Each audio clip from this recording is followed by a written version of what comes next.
Mary Polak, Rachel Notley was elected premier of the neighboring province, Alberta, which is like the Texas of Canada. That's kind of like, she's a very progressive person. That's kind of like Jerry Brown being elected governor of Texas.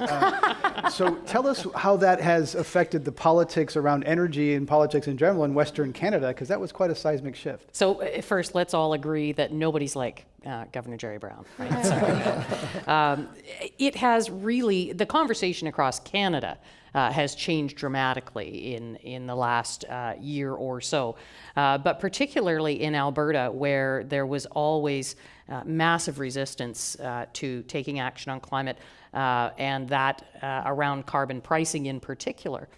Now we see Alberta announcing that they will have a carbon price that will begin at $20 a ton.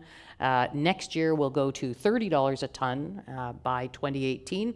It's not quite as broad as British Columbia's, but we'll take it because being out in front as we have been has been tremendously challenging for our businesses.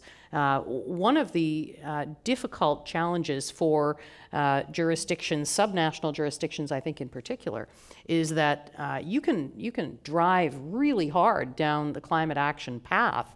If you go too far too fast, you simply cause industries to move to another jurisdiction where they can continue to emit and do so more cheaply.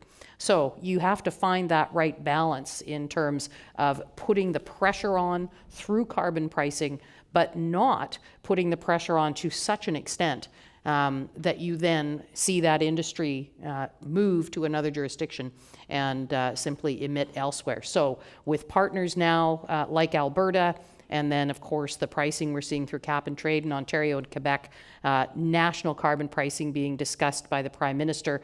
I'm very hopeful that you're going to see increasing progress on carbon pricing in Canada. It's interesting the way the politics has shifted, though.